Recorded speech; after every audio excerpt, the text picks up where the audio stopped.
Hey,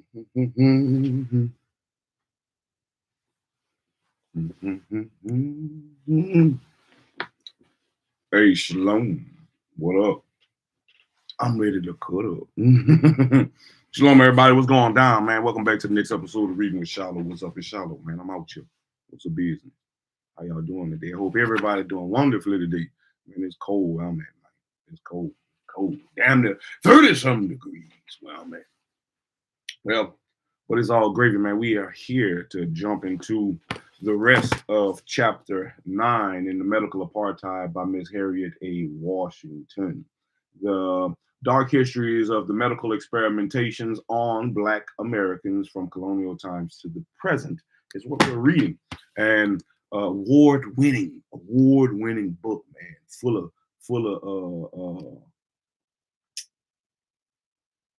accolades, full of accolades and things. You know, so I hope everybody's good today. When you come in, like, comment, subscribe, man. Hey, tell me what's up, something. Don't just be there and don't do nothing.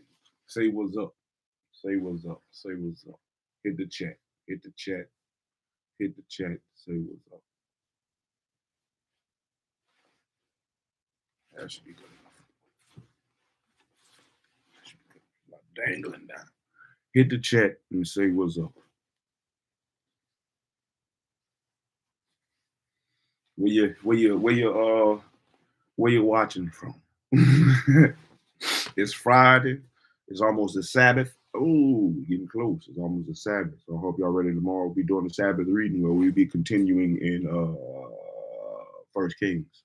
We'll be picking back up in First Kings, but for right now, we're gonna pick back up in the medical apartheid. So let's get the 25 out the way, man. We're gonna work our body, work our mind, work our body, man. That's how it's gonna go. That's the routine for the episode. That is the routine for the episode. Work our body, work our mind, and work our body again. 25 things, whatever they are. Hey, shalom, whoever you are. Do 25 things. Don't cheat your body. Don't cheat yourself. Let's get our shit together, man. 25 things. And it's cold, man. I want to do something light today. Do something light, man. Oh, all right. Light. 1, 2, 3, 4, 5, 6, 7, 8, 9, 10, 11, 12, 13, 14, 15, 16, 17, 18, 19, 20, 21, 22, 23, 24, 25. All right. 25 things. I hope you did your 25. I did my 25, man. I'm out here. Man, I feel like I got my beret on when I was in the military. Good morning, sir. I'm out here. What up? Shallow ready to cut up. Yeah. Anyway, chapter 9, Nuclear Winter. Nuclear Winter is the title of chapter 9 of the Medical Apartheid. We are in part 2 of the book. Let's continue on. Let's continue on. Oh, I need to move this. I got my heat on up in here. Oh, yeah. Let's go. Nuclear Winter, part 3, chapter 9. A little of the Buchenwald touch. We got about, let's see, we got about 6 pages. Let me see. 1, 2, 3, 4, 5, 6, 7. 7, about 7 pages. We got 7 pages. We can make it. We can make it. Let's do it. An hour. We're going to read for an hour.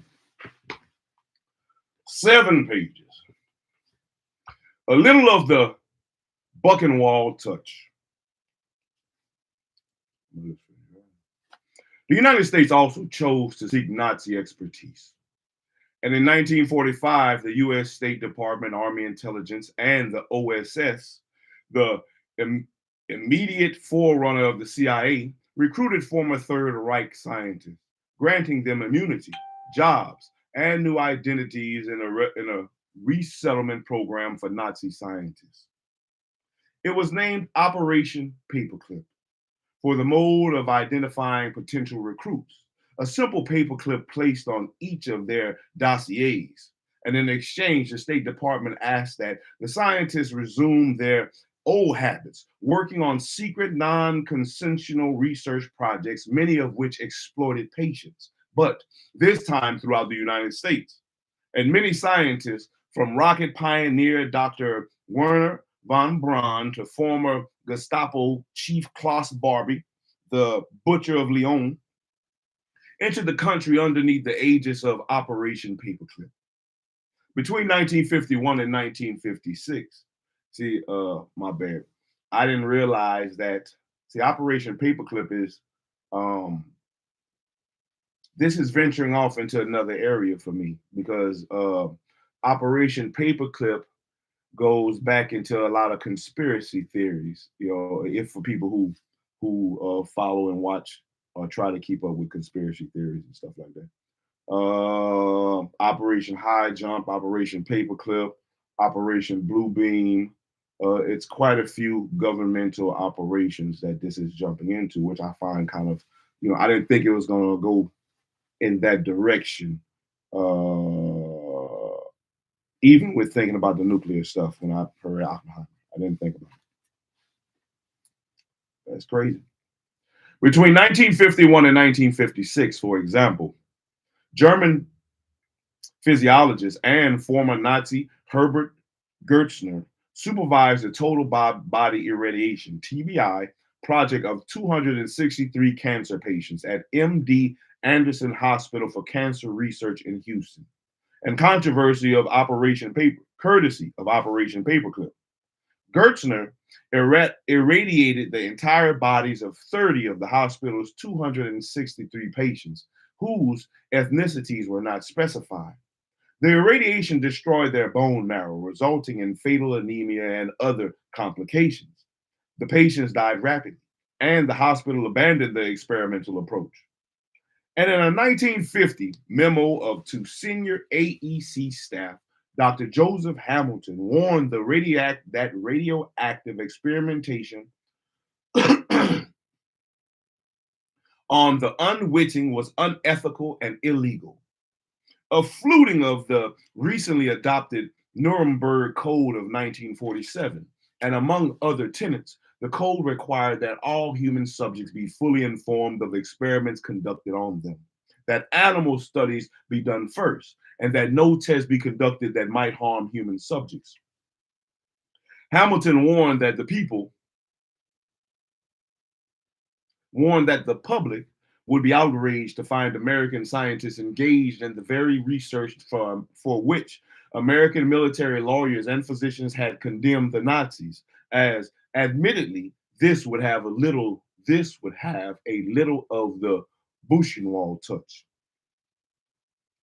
Via Operation Paperclip,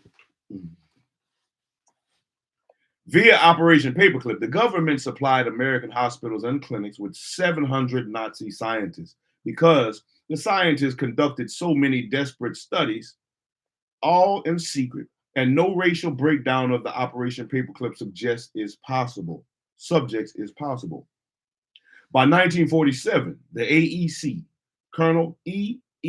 Kirkpatrick, expanded the radiation programs when he secretly ordered radioactive injections be given unsuspecting patients and institution inmates throughout America. But why, when the dangers of radiation were already widely known?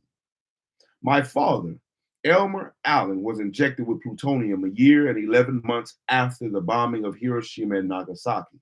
But why? The man's El Marine, Whitful Bell. You had people exposed to high doses of radiation there. And why study here? Scientists did learn much from wartime injuries, but many expressed the need for a more precise quantitative understanding, which would allow researchers and military forces to avoid harm while working with radiation. However, the strongest clamor from the studies came from the military, and government scientists insisted that a detailed knowledge of radiation's dangers was necessary in order to protect soldiers who were thought to face radiation exposures from the Soviets.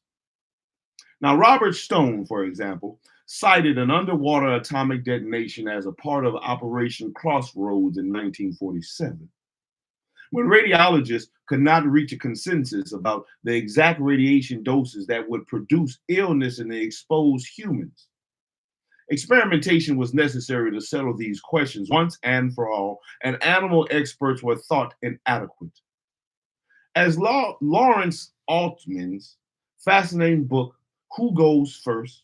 The Story of Self-Experimentation in Medicine documents, Western physicians have adhered to a long and noble tradition of following animal studies with self-experimentation by researchers.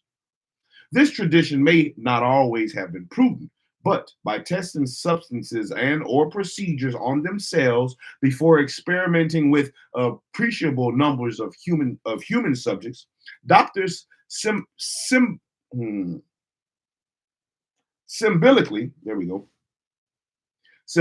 conveyed their belief that the measures were not inordinately harmful and also signaled a researcher's willingness to share the risk as well as the glory of the discovery. But in the 1940s, radiation researchers declined to experiment on themselves, and Wright Longham observed, "We consider doing such experiments at one time, but plutonium is considered to be sufficiently potentially dangerous to discourage our doing absorption experiments upon ourselves." These doctors needed human subjects, and they turned to the clinic out of habit. I need some niggas that's not me.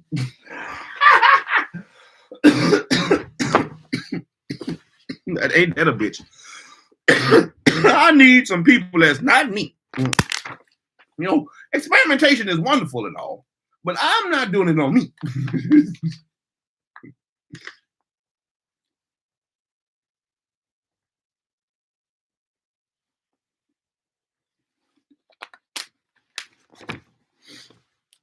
Man.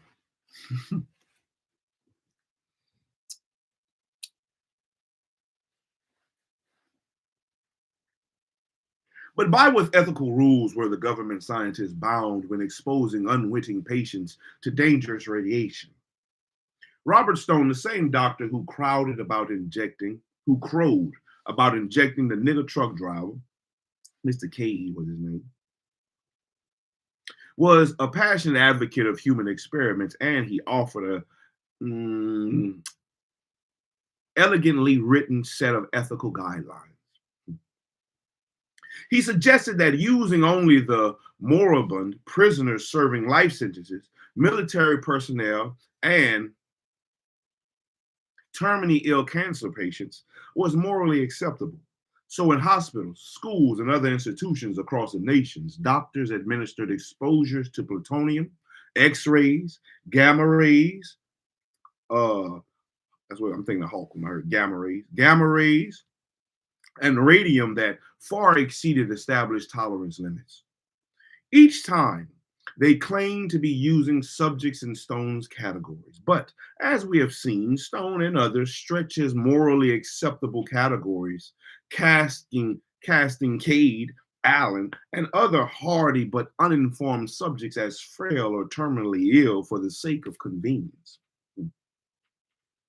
In June of 1947, the Medical Board of Review, a blue ribbon panel of the Manhattan Project scientists and university faculty, convened to examine AEC research. It emerged 3 days later with an official AEC policy that offered extraordinary protections and was given the blessing of the U.S. Advisory Committee on Biology and Medicine. No substance known to be or suspected of being poisonous or harmful could be utilized in research on human subjects unless each one of the following conditions were met. A, that a reasonable hope exists that the administration of such a substance will improve the condition of the patient. B, that the patient gives his complete and informed consent in writing. And C, that the responsible next of kin give in writing a similarly complete and informed consent, revocable at any time during the course of treatment. And this document represents a quiet revolution in standards. It is in the first occurrence of the term informed consent in ethical policy, which meant it was now not enough to gain the assent the assent of radiation subjects. They also had to understand clearly what they were doing or being exposed to and whether this application constituted treatment, research, or both.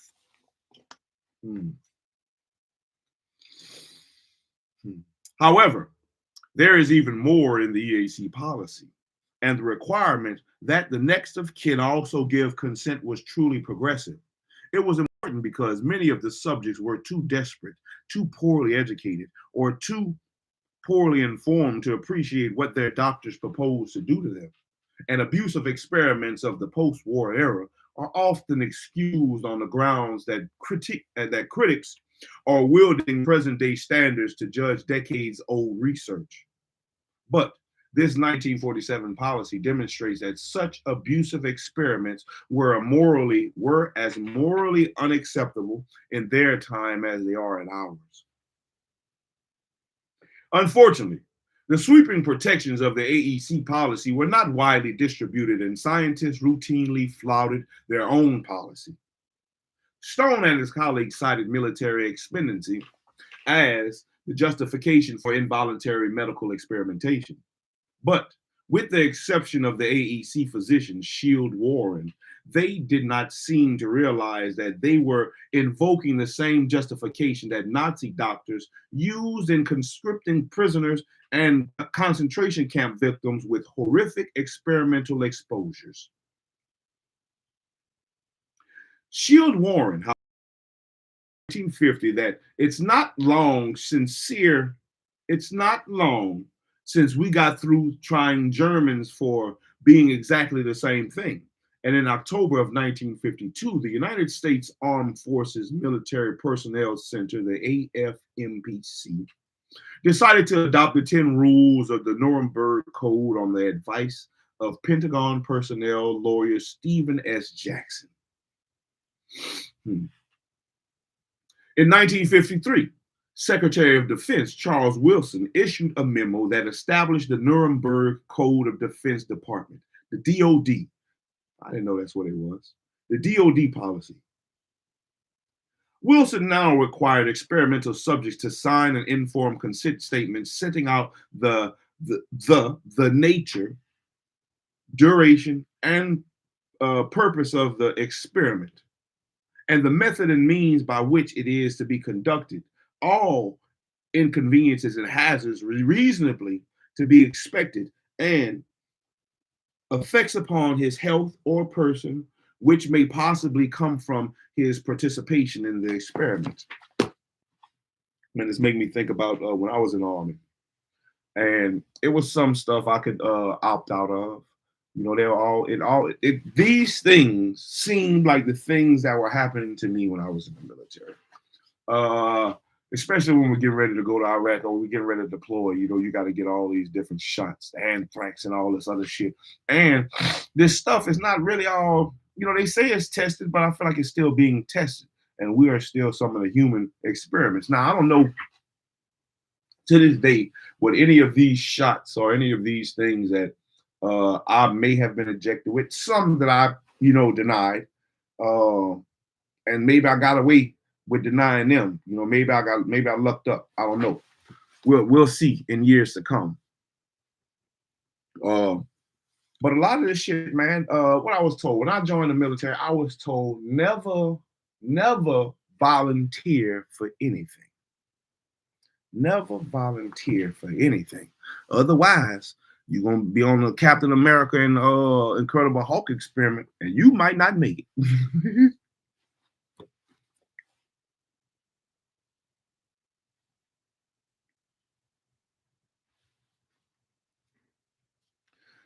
But despite the adoption of the Nuremberg Code, scientists persisted in approximately 50 experimental radiation abuses within hospital corridors from Los Angeles to Rochester, New York. The Manhattan Project and the Atomic Energy Commission spearheaded research, some of which persisted through the 1970s. But between 1963 and 1971, Dr. Heller eradicated the gonads of 131 prisoners in Oregon, including at least 66 Negro volunteers with radioactive thymidine, the gonads. He irradiated 131 giblets. It's 131 times 2. 262 giblets. Ooh, don't irradiate my giblets.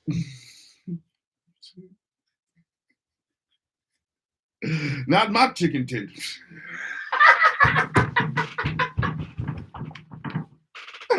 Oh no, Doc, don't do it.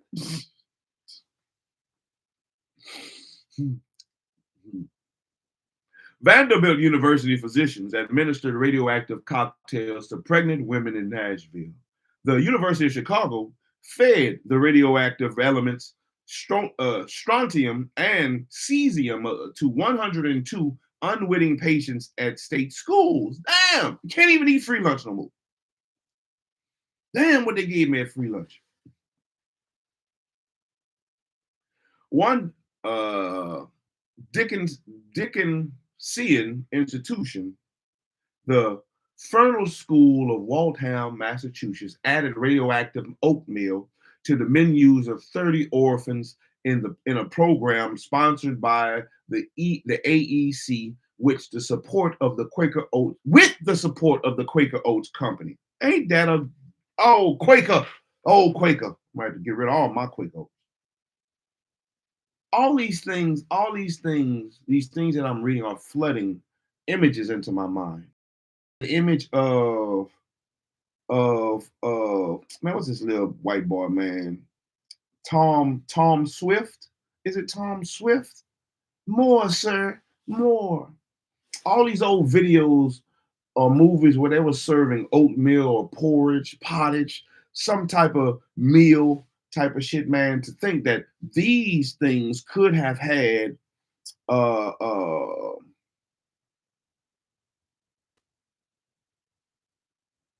radioactive properties. I was looking for cesium and strontium and cesium in these things. Look at, here he goes. Old videotapes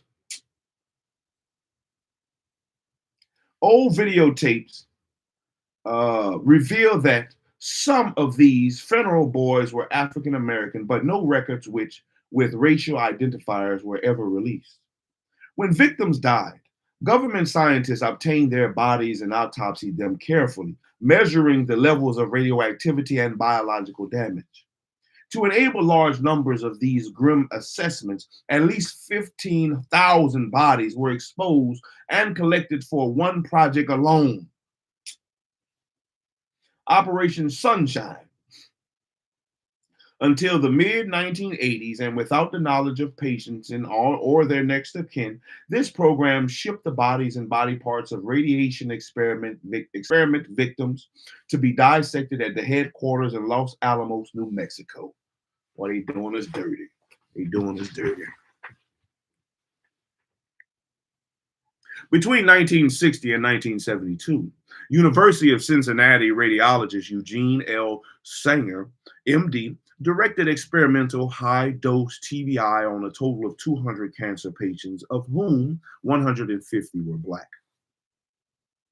The TBI method was dangerous, utilizing magnavolt X-rays, cobalt 60, or cesium 137 to administer the equivalent of 15,000 chest X-rays to the entire body.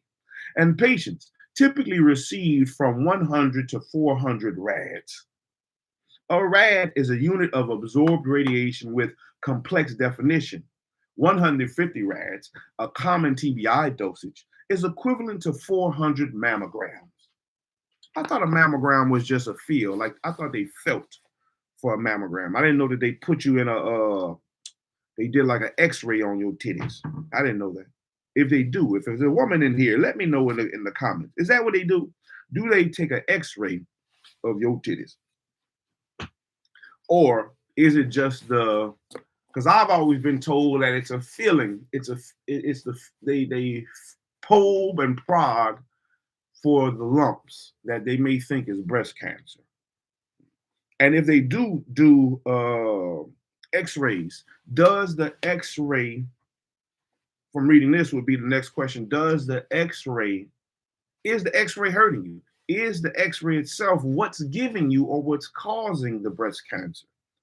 Are the procedures that they're doing on these women and men, are these the things that are causing? Is the exposure to the radiation causing these cancers? I know researchers may show no. Today's researchers may show no, they're not. But in my mind, I would think it's just a cover up for they're doing no different from these doctors. They're saying no, but in turn, they're coming back later, cataloging what your diagnoses are, what your exposure has been, what is the results of said exposure, and keeping it in your record book and sending it from doctor to doctor so that way you can be continually tested upon. Oh, something else happened. Let's try this one. Something else happened. Let's try this. Oh, okay. Operation Sunshine until the mid-1980s, and without the knowledge of patients or their next of kin, this program shipped the bodies and body parts of radiation experiment victims to be dissected at the headquarters in Los Alamos, New Mexico. Between 1960 and 1972, University of Cincinnati radiologist Eugene L. Sanger, MD, directed experimental high-dose TBI on a total of 200 cancer patients, of whom 150 were Black. The TBI method was dangerous, utilizing magnavolt X-ray cobalt 60 or cesium 137 to administer the equivalent of 15,000 chest X-rays to the entire body. And patients typically received from 100 to 400 rads. A rad is a unit of absorbed radiation with a complex definition. And a 150 rads, a common TBI dosage, is equivalent to 400 mammograms. 42% of the subjects given higher doses died within weeks, and some within days. And however, a minority of the subjects received partial body radiation, PBI, which spared some portions of the body. And when he proposed the experiments in hopes of funding and support from the Army Director of Nuclear Medicine in 1958, Sanger gave an experimental rationale explaining, these studies are designed to obtain new information about the metabolic effects of total body and so as to have a better understanding of the acute and subacute effects of irradiation in the human. He deemed such information necessary to allow scientists to protect military personnel who might be irradiated during a war. The Army agreed to fund his experiments, but it expressed doubts. And because doctors already knew that there were radiosensitive cancers, which responded to radiation treatment, and radio-resistant cancers, which typically did not.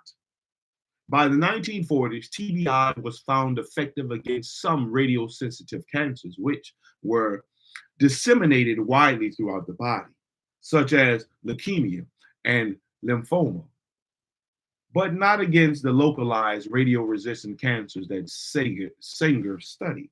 However, the subjects in Sanger's experiments, such as the 82 patients in the Cincinnati General Hospital, 51 of whom were Black, were told only that the TBI was a treatment for their cancers. TBI. See, that's it. That sounds like what I got. That's how. See, these terms is different. You know, under my military records, it says I have a TBI, but it stands for traumatic brain injury, not fuck.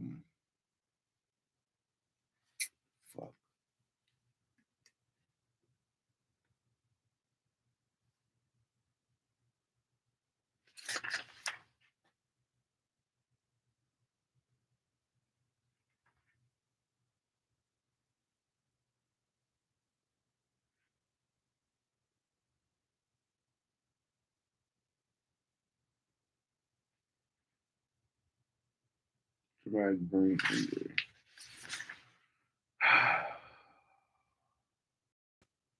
Damn. I should have marked it. I should have damn marked it.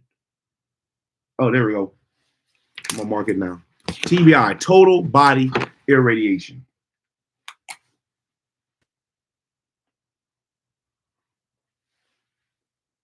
A TBI. I wonder when it went from total body irradiation to traumatic brain injury. I wonder when it went to that.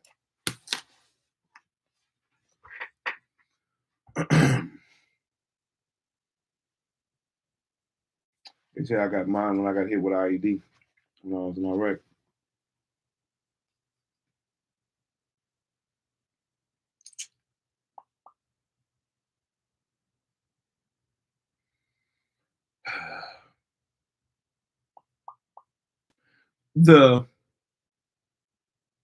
Among their catastrophic effects, however, the subjects in Sanger's experiments, such as the 82 patients in Cincinnati General Hospital, 51 of whom were Black, were told only that the TBI was a treatment for their cancers. And among their catastrophic effects, these high doses destroyed the subject's bone marrow. And because bone marrow produces red blood cells, the TBI proved quickly fatal to 1 out of every 4 subjects, who died within about a month after suffering anemia, vomiting, and falling white blood cell counts, which left them open to a variety of infections. If one also counts patients who received PBI, partial body irradiation, 85 of the 111 people Sanger irradiated at Cincinnati General were Black. TBI experiments were also conducted by doctors at other Cincinnati hospitals and at Sloan Kettering Memorial Cancer Center in New York, at Texas Baylor University College of Medicine, at the Naval Hospital in Bethesda, Maryland, and at the AEC Hospital in Oak Ridge. Only one of the administering physicians was an African American, Howard Perry, MD, who vigorously denied that the experiments had any racial component. He died before this book was conceived, so I had no opportunity to interview him. However, his lawyer, Brian Hurley, wrote to Martha Stevens, author of The Treatment, that was a compassionate man who had been falsely accused of targeting other Blacks for radiation experiments. Other radiation scientists assailed the description given by Sanger and his deputy, Dr. Clarence Loshbaugh,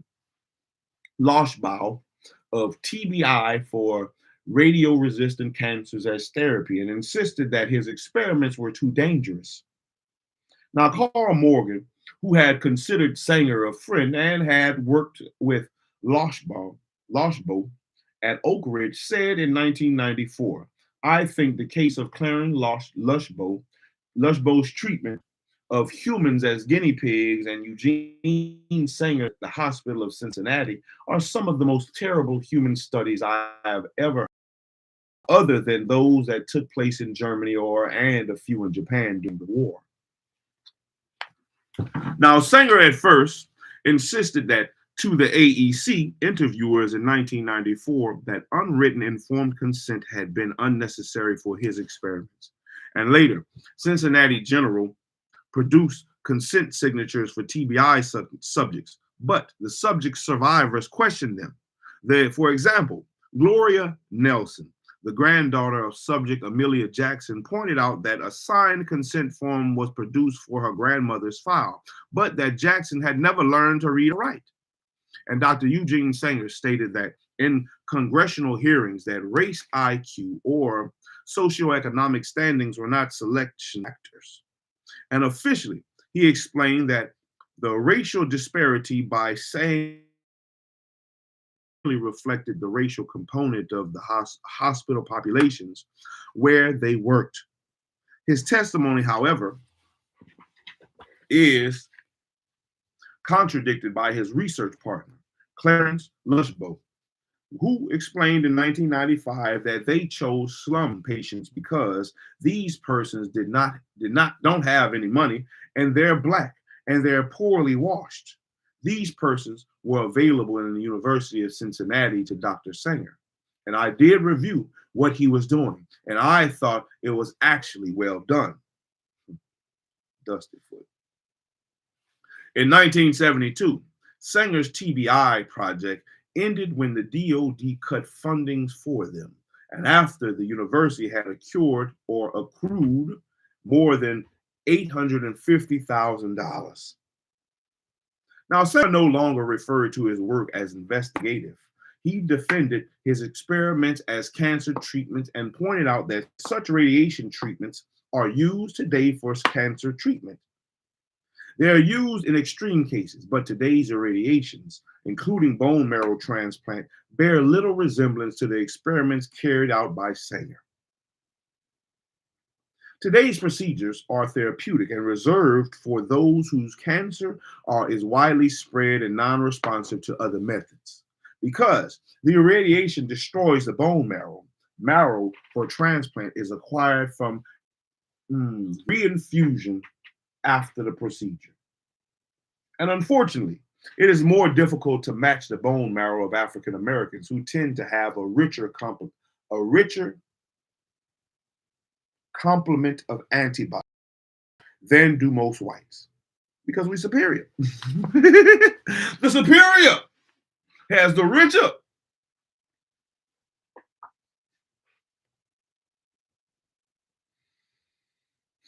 This means that, like Marion Sims enslaved vescovaginal fistula patients, the Black TBI subjects' experiences eventually enabled cancer treatments from which Blacks are less likely to profit than are whites.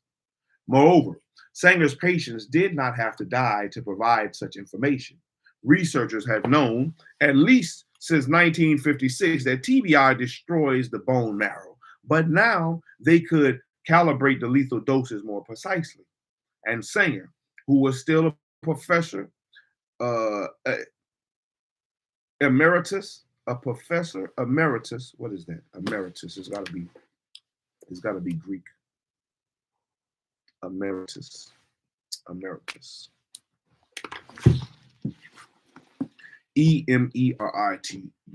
Emeritus. It's gotta be Greek. Or Latin. Latin. It's gotta be Latin. Most medical stuff is taken from Latin stuff. Emeritus. E-M-E-N.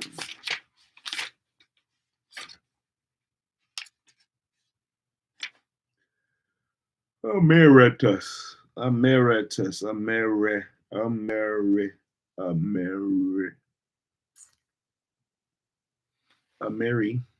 Mary's immigrant. Sorry, son. Let's check that out. Oh! Stand up, buddy. Stand up. Emeritus. EM. Anybody know? Anybody who's on here? Do you know what it is? Emeritus. EMERI. EMERI. EMER. Emeritus. There we go. Emeritus. It's two definitions. Let's see what they are. Emeritus. One retired from professional life, but permitted to retain as an honorary title the rank of the last office held. That sounds like what it is. That sounds like what it is. Sanger, who was still a professor emeritus at the University of Cincinnati, who was still a professor holding after retirement an honorary title. He was only a professor by honorary title, by emeritus, a professor emeritus.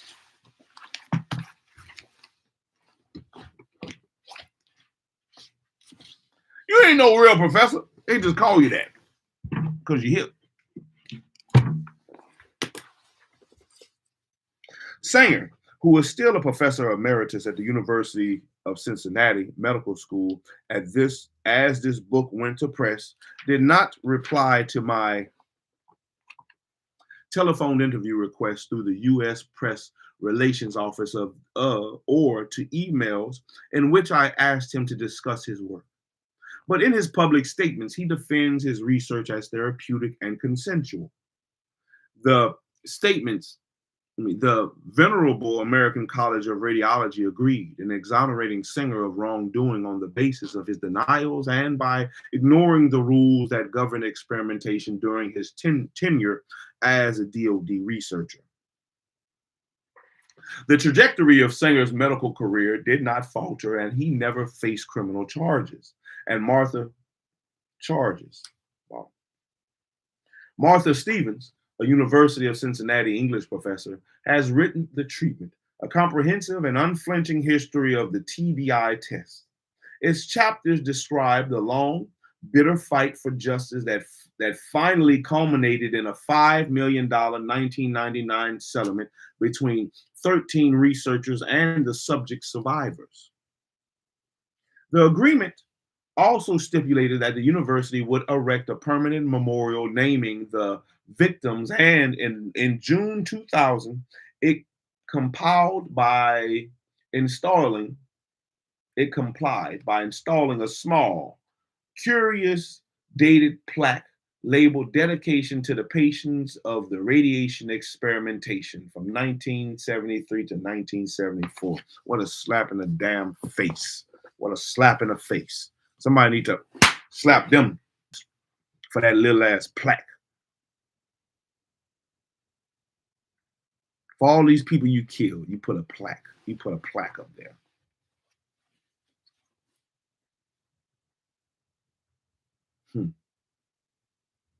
The plaque was placed on the medical school grounds behind a dumpster and nestled between the kitchen and the parking garage.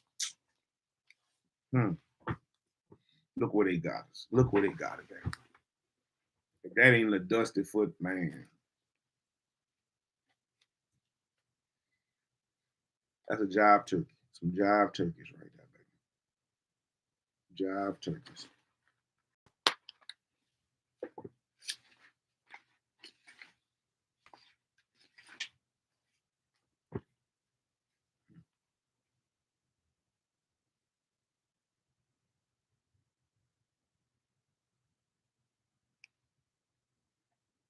Sanger's use of mostly Black subjects was a matter of convenience and culture, but other radiation experiments offered scientific rationales for deliberately targeting Black subjects, like the scientific races of the century earlier.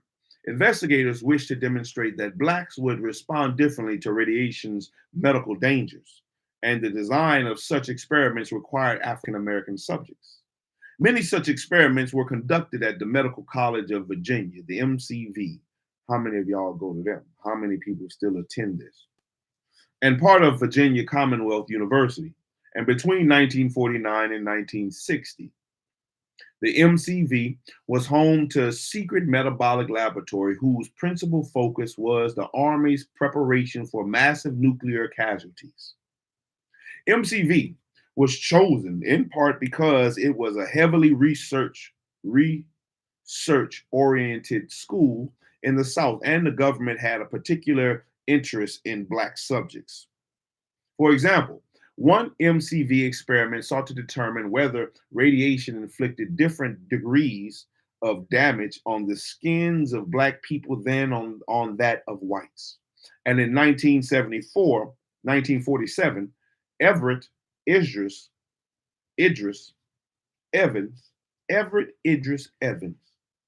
at the behest of the Surgeon General of the Army, set up the nation's first civilian burn unit at MCV, funded by the Army. Evans planned to compare the burn injuries radiation caused in whites to those it caused in Blacks.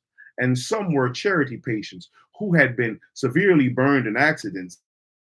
Use as experimental material consisted payment for their care by the MCV staff. But MCV researchers deliberately caused third-degree burns to the skins of other patients at Dooley, a charter hospital for Black children, and at St. Philip's, its sister hospital for adult Blacks. These hospitals eventually yielded 100 Black subjects a year between the ages of 6 months and 99 and 90 years for similar MCV burn experiments. Doctors used radiation emitted at graduated levels to measure the precise amount of energy necessary to induce specific levels at first to third degree burns. Investigators also produced the radiation burns on the arms of 44 whites at different area hospitals, and at least in some cases, scientists acknowledged that these were produced for investigational purposes. The doctors and radiation physicians used their data to calculate the number of people who would die at specific distances from the nuclear bomb, like that detonated over Hiroshima, approximately 20 kilotons.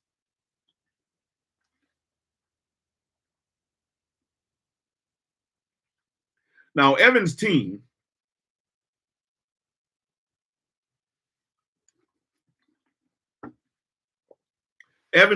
deduced that Blacks suffered more intense burns than whites after the same exposure. And from this, researchers concluded that radiation burns from a nuclear event would injure Blacks much more severely than whites.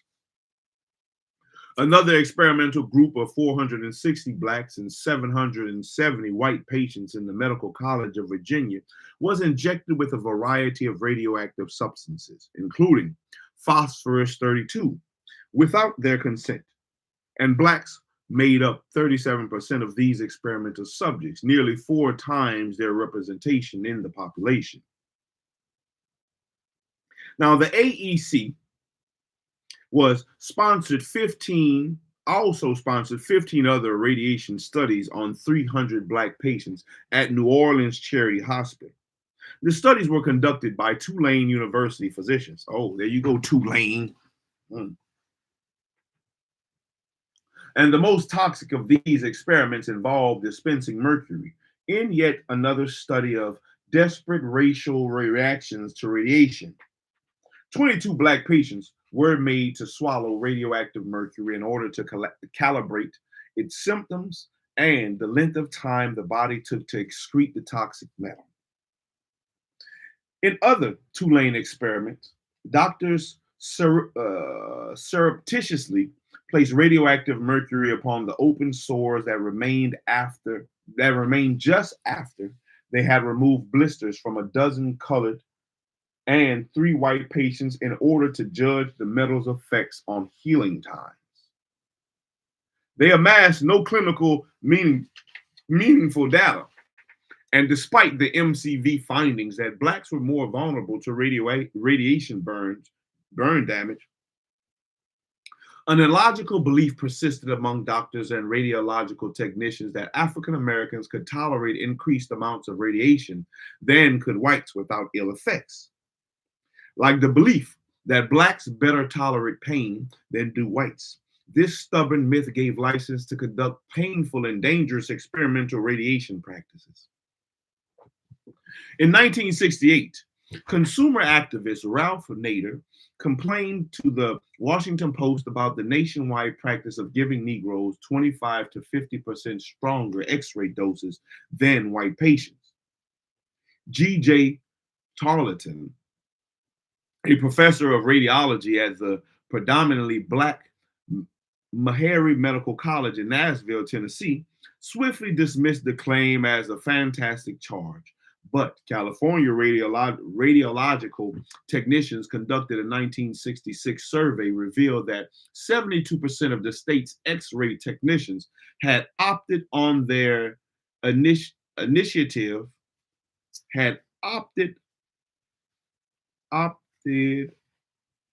on their own initiative to administer these higher X-ray exposures to blacks because of their vague beliefs that African Americans were physiologically different and their bones are harder and denser, their skin is darker, their flesh is tougher.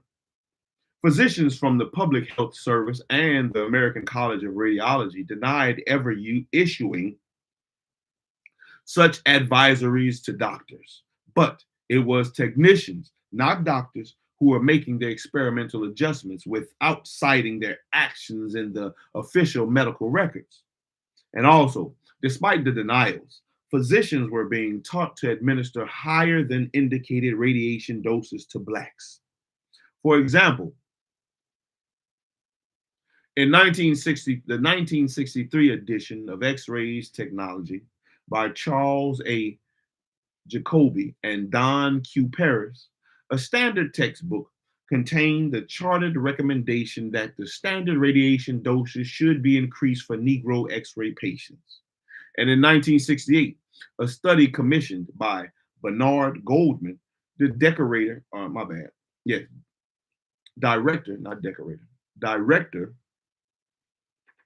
of the New York State Bureau of X-rays, also found that a significant portion of technicians had exposed blacks to higher radiation doses than whites, leading the New York State Health Department to specifically prohibit the practice.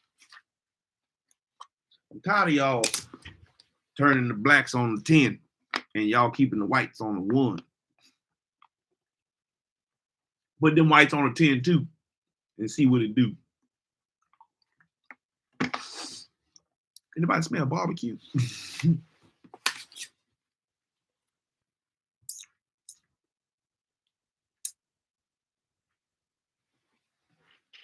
There were many other racially mediated radiation experiments. And for example, the AEC irradiated 235 African American newborns in 1953 to 1954 in various hospitals across the nation. But the released radiation records give more sparse details. However, we know that biophysics professor Dr. Lester von Middlesworth injected each of 6 black newborns with 1.5 microcuries of radioactive iodine 131 in a 1940 program of Vanderbilt University in Nashville. Records also reveal that 6 of the 7 infants injected by John Jaston's Hospital, a now defunct public hospital in Memphis, were also black, and their doctors measured their uptake of iodine, which targets a thyroid gland, and 24 hours later, so that they could learn more about how the gland functions is in infants. Today's radioactive tracers are used for therapeutic or screening purposes in smaller, safer amounts, and no one should avoid such tests, which I bet no one should avoid such tests. Yeah, right. No one should avoid such tests, which trade a low radiation risk for significant health benefits. But these were not therapeutic injections, and their risks were unjustifiable. We almost done, man. I'm gonna keep pushing. We got shit. We have 3 pages left. I'm gonna go ahead and finish them 3 pages off, man. I know we're gonna push past the hour today, but that's fine. We'll push past the hour. We'll push past the hour and finish up the last 3 pages of the chapter. Yeah, finish up the last 3 pages of the chapter. The experimental use of radiation to harm and to stigmatize African Americans is not entirely relegated to the distant past.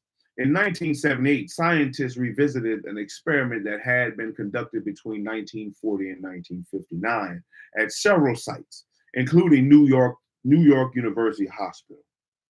Their scientists irradiated the scalps of 2,500 children, 625 of them Black, to treat their tinea capitis, or ringworm. Without notification to their parents, children were taken from classrooms for the X-ray treatments, and their burns and side effects were carefully assessed, raising the question whether the X-ray treatments were chiefly experimental rather than therapeutic in nature. Blacks made up 9.8% of the US population in 1940. So these children were represented at 2.5 times their rate in the population. Between 1910 and 1959, before effective topical medications were developed, 200,000 children around the world received about 175 rads each for treatment of ringworm. But in 1940, when the NYU irradiated children, researchers had known for over 25 years that this level of radiation was extremely dangerous. And the standard treatment for ringworm was not irradiation, but ultraviolet light or topical chemotherapy. In 1974, the American Journal of Public Health published an article in which NYU researchers assessed the psychiatric results of irradiation had on the developing brain of 177 of the subjects. They administered the Minnesota Multi-Phasic Personality Inventory, the MMPI, to 118 whites and 59 blacks. The NYU had included in the experiment a control group of 1,800 children who had been treated by chemotherapy, 450 of whom, or 25%, were Black. Now, researchers found more psychological symptoms and deviant personality scores among the adult whites who had been treated by irradiation than among those who had been treated by topical medication.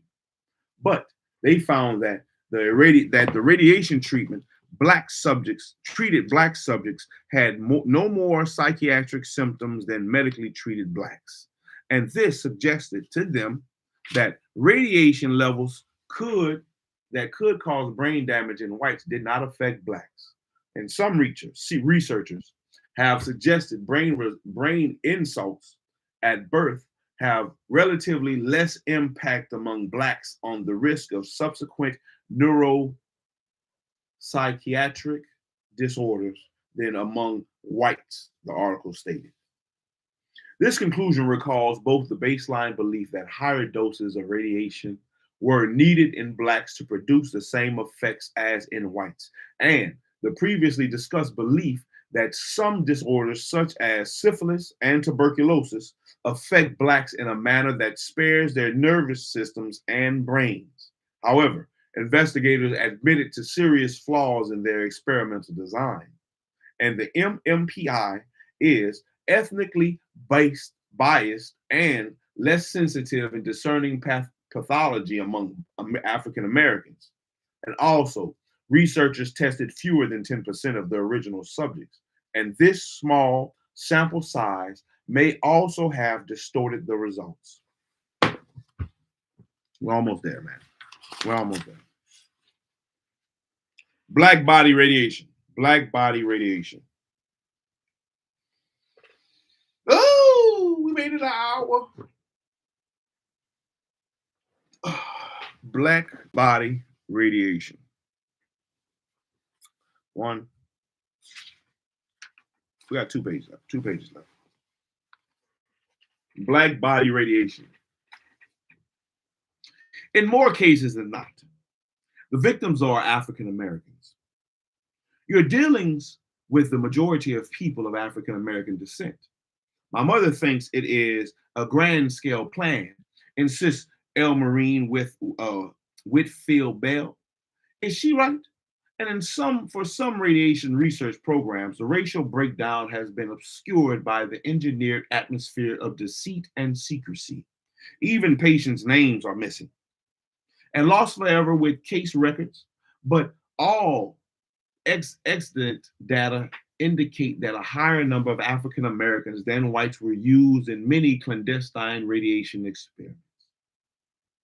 As mentioned earlier, subject advocate E. Cooper Brown of the National Committee for Radiation Victims estimated that 3 of every 5 radiation victims were people of color, and 75% of the subjects in the University of Cincinnati irradiation experiments were African American. But the real significance is the fact that African Americans were typically used in significantly greater proportions than the 10 to 12% of the population that they have constituted. Oh, not the queen.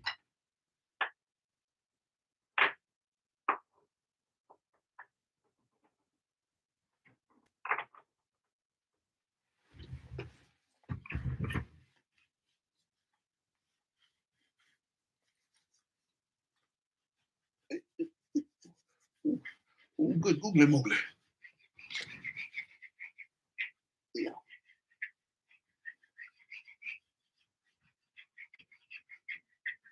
Well, whoever made this shit right here, man. Y'all, oh, genius. Genius. In 1993, the DOE Secretary Hazel O'Leary, the first African American to hold that position, displayed refreshing candor as she reacted to allegations of the government's experimentation on its own citizens. She admitted the agency's guilt and ordered the selective declassification of vital nuclear information. And in December of 1993, she ordered the opening of all DOE records of the 435 human radiation experiments conducted between 1944 and the 1990s. O'Leary's investigation ushered in a new atmosphere of openness to replace decades of Machiavellian Cold War secretiveness. As she explained, we've learned that openness helps to bring a corrective to government, and quickly. She ordered 665 cubic feet of original declassified documents and investigation results stored in the National Archives and mounted on DOE websites. This is the sort of forthrightness that would have prevented the investigative failures of the Tuskegee Ad Hoc Committee. On January 15th of 1994, President Clinton created the Advisory Committee of Human Radiation Experiments, the ACHRE, to investigate fully the genesis of these experiments and to judge them. The committee was also charged with making sure that these abuses could not be repeated. And Clinton also issued the apology on October 3rd of 1995, but few seem to know this. It was drowned out by the din that accompanied the O.J. Simpson verdict, which was announced a few hours later. And Clinton's brief remarks did not mention any racial component of the studies. The revelations of the committee facilitated civil lawsuits brought against the government and universities by hundreds of victims and survivors, and some cases have been successful, such as those mounted by the chiefly Black victims of the Cincinnati TBI experiments. Others are still being contested. However, the ACHRE chose to interview the researchers and publish the resultant oral histories instead of charging them with crimes. And none of the physicians conducting the radiation experiments were ever placed on trial. The radiation experiments capture the moment when an important group of physician scientists ceased to view themselves as healers and benefactors first, with disastrous results for their victims and for American medicine. For African Americans, the full cost of lost health and lost trust are still being reckoned. Even today, events occasionally remind us that racism and radiation experimentation remain linked at locations such as the Savannah River site, and locals call it simply the SRC, located just outside Aiken, South Carolina, owned by the DOE and managed by South Carolina's Westinghouse Savannah River Company, the WSRC. The high-tech manufacturing facility once produced tritium and plutonium-23 for nuclear weapons. And now that the Cold War has abated, it processes nuclear waste. And approximately 2,800 of the SRS's 14,000 employees are Black. And by 2002, they had filed at least 22 lawsuits. These complain that Black employees were denied promotions, were subjected to racist graffiti, found nooses hanging on in their lockers, and were subjected to higher radiation levels than were whites. We have disciplined employees, including terminating an employee for incidents involving nooses. WSRC President Robert Peed confirmed for the Augusta Chronicle in 2002. And in 1997, the Department of Labor ordered Westinghouse to compensate 7 Black SRS workers. But even worse, Blacks complain that they are relegated to the higher radiation areas of the plant, dubbed the coon areas by whites. And James Ruttenberg of the University of Colorado School of Medicine assessed employee radiation readings between 1991 and 1998 using their dosimeters, individual radiation counters, and his findings corroborate these workers' claims. When all annual dose measurements are grouped by race, the doses for Blacks are higher than for whites in all dose categories. The annual penetrating doses for Blacks are about 1.8 times as high as the doses for whites. And the analysis support the hypothesis that these differences are due to job placement practices that put Blacks in jobs that have higher radiation exposures than whites. Yet, their requests for transfer to safer areas have been denied. And Jimmy Walker, for example, inhaled plutonium at the plant in 1977. These drove his exposures beyond the permanent lifetime dose of 50 rems. A rem is a measure of a radiation dose, essentially a rad that is adjusted for the biological effect. And in 2002, after multiple permanent transfer requests were ignored, his radiation levels soared to more than 80 rems. And what you're supposed to have? 50. 80 rems soared to more than 80 rems, nearly twice the permanent lifetime exposure. And he retired at age 48 in poor health. The exposures also placed Walker at risk of becoming an experimental subject. And at a 2002 checkup, the company doctor pressed into Walker's hands a leaflet suggesting he donate his body to the radiation research project at Washington State University. In return, his family would receive $500. That ain't shit. Maybe then it might have been something. I feel betrayed by the company, by the government. And Walker told London's independent newspaper in 2002. Now they have admitted the radiation causes cancer. All the time they were telling me there was nothing to worry about. And by 2002, the DOE had paid out 25 million to black workers in 62 settlements. But the company admits no wrongdoing. I bet you don't, you dusty foot. African American radiation victims are neither silent nor passive. And Elmer Allen's daughter, Elmerine Whitfield Bell, is an activist who challenges abusive experimentation, and refuses to let the memory of her father and other radiation victims fade from memory with the headlines.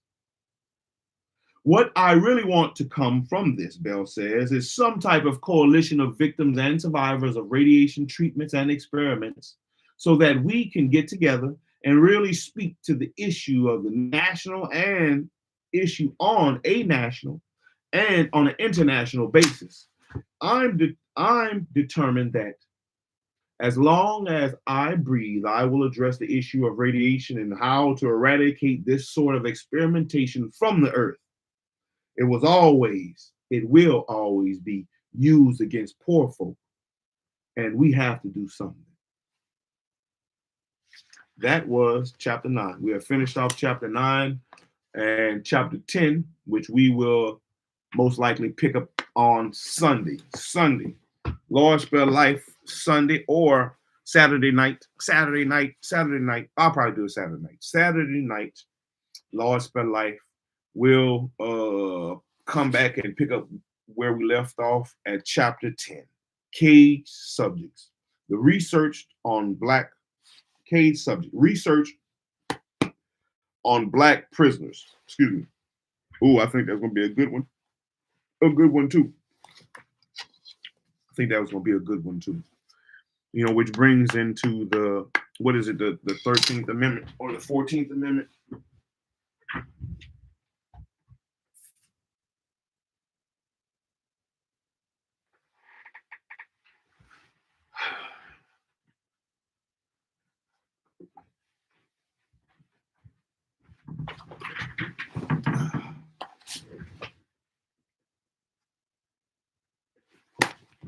Let's see, the 14th.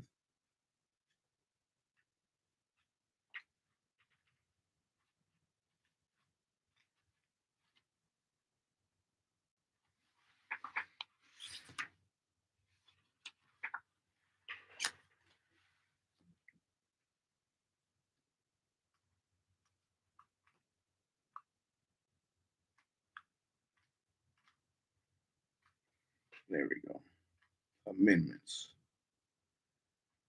The 14th Amendment was ratified on July 9th. Is it the 14th? Or was it the 13th? It's the 13th Amendment. Neither slavery, Section 1, neither slavery nor involuntary servitude, except as a punishment for a crime whereof the party shall have been duly convicted, shall exist within the United States or any place subject to their jurisdiction. And this says it's suspended by Section 3 of the 20th Amendment. Let's see what Section 3 of the 20th Amendment is.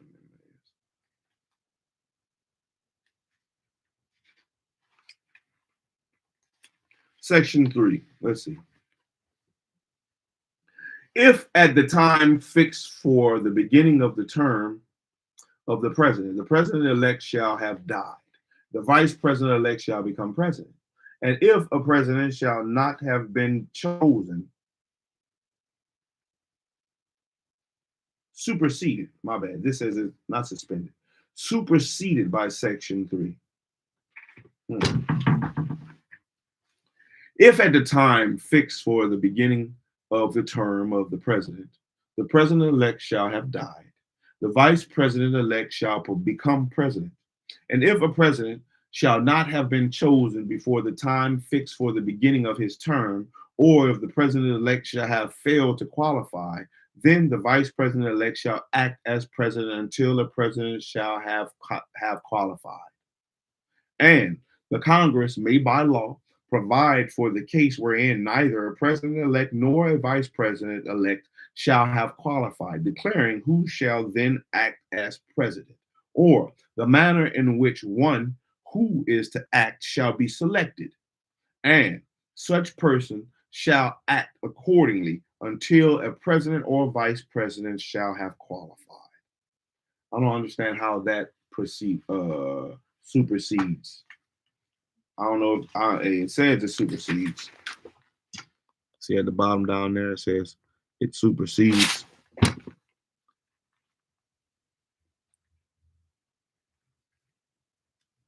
Neither slavery nor involuntary servitude, except as punishment for crime whereof the party shall have been duly convicted, shall exist within the United States or any place subject to their jurisdiction.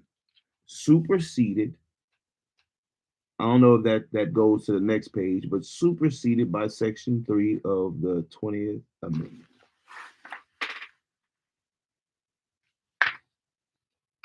Let me see. Maybe they're talking about Section 2. Maybe it's Section 2. Congress shall have power to enforce this article by appropriate legislation. I don't understand why Section 1 would be superseded by the 20th Amendment. But, yeah. I brought that up because of what it said. Cage subjects, research on Black prisoners, and the fact that you're still slaves underneath the 13th Amendment is the reason why they are able to do such researches on us or on you, whoever it is. As they said, these are the things that they did. Their experimentations were done on poor. They were done on the mental ill, the downtrodden, who are most likely people who look like me, or people who had skin color like me and darker. So these experiments still have the ability to happen and in secrecy due to the government. How much secrecy? You can't tell me it don't. How much secrecy? How many secret things does the government do? Still do today.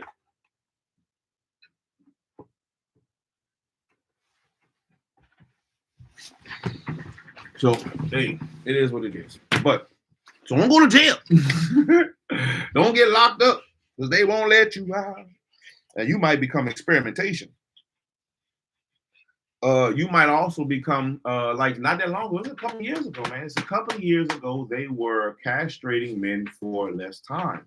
You know, they was like, if you want less time, let us cut your balls off. Take them giblets. Yeah, no, fuck that. You know, I guess I'm gonna do all my time. If I have to do all my time because I'm not. Hey, I need my stuff. But you know, just because they were physically castrating you or physically nipping you and snipping you like you was being spaded and neutered like a damn dog, you know, in my mind, if they say that jail and prison is where our warriors are, then they're trying to cut off our warrior side. That's what they're trying to do. They're trying to cut off our warrior side and keep the bitches. Now, they got people who gonna fight. They're still out, but they, I guess they feel that the ones that are in jail are, if we can get rid of them, or we can stop them from procreating, then we can stop what might come out of it. We can stop those who will defy us. We can stop those who will defeat us. Because as long as if we can control, we already got control of the ones outside. It's the ones that's inside, the ones who we don't have control over. So if we can stop them from having children or any more children than they already have, then we'll have less of a population that we can't get control over and more of a population that we can. So be careful, man. Be careful. Be careful. Be careful. Yeah, I think this shit is still pertinent to today. Relevant, still happening, still happening. And I doubt that, it'll be, America needs to be taken up on its war crimes, and not just war crimes, crimes against its people. The Americas need to be the same way all these other countries get sued and put in front of whoever it is they get put in front of for war crimes and crimes against humanity. America needs to do the same for the crimes against humanity that it has done towards its own citizens, or denizens or slaves as we are to this corporation. But hey, shit, man, I'm way over my time. Hey, we finished off chapter 9 today. The nuclear winter. Long chapter, but definitely very informative. Definitely good information in there concerning the different events where they were injecting radiation into us. So definitely good information, and definitely ready to see about the prisoners in the next go round. So we did the 25 to start. Let's do the 25 to end, so we can go ahead and end this stream and get to moving with whatever else you got to do for the rest of the day. Man, don't cheat yourself. Do something. I mean, I do that too. I do my 50. Oh, isn't it? Let's get it.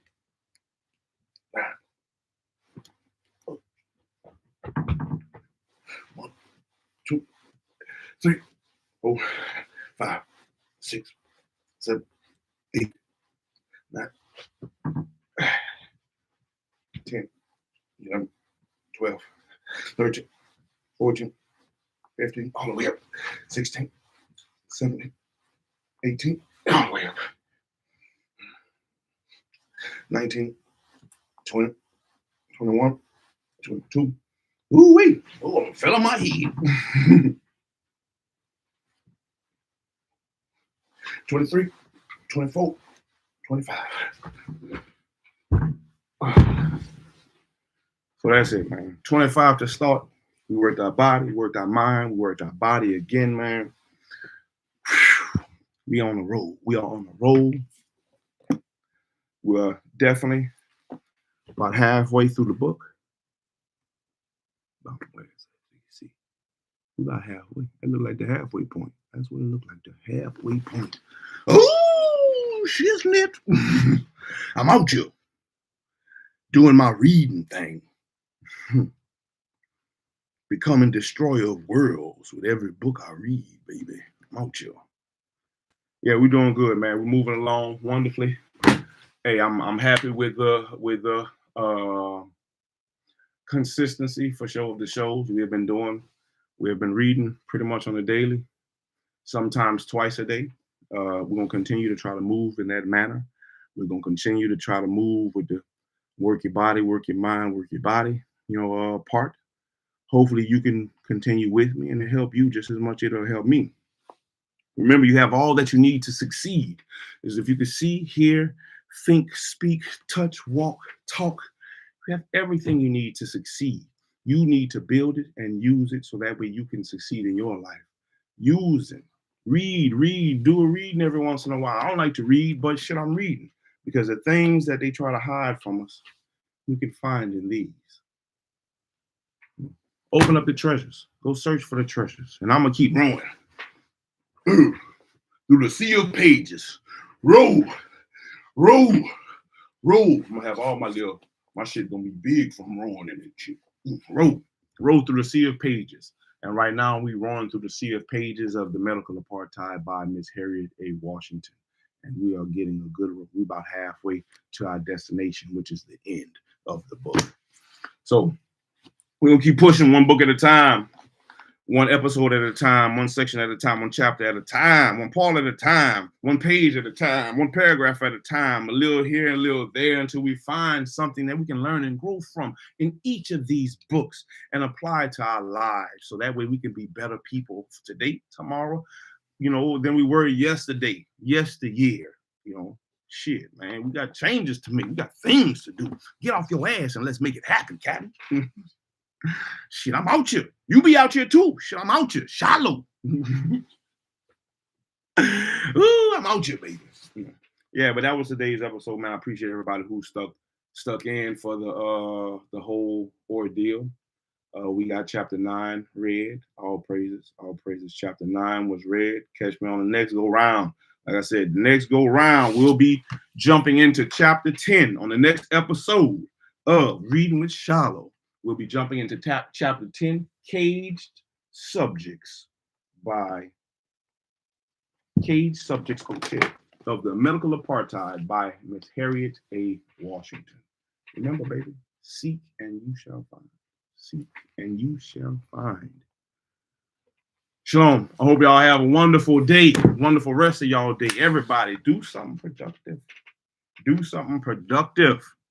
You know, shalom. Be easy out there. Stay warm. Oh, it's cold. Stay warm. I'm out here. Shalom, everybody, man. Have a wonderful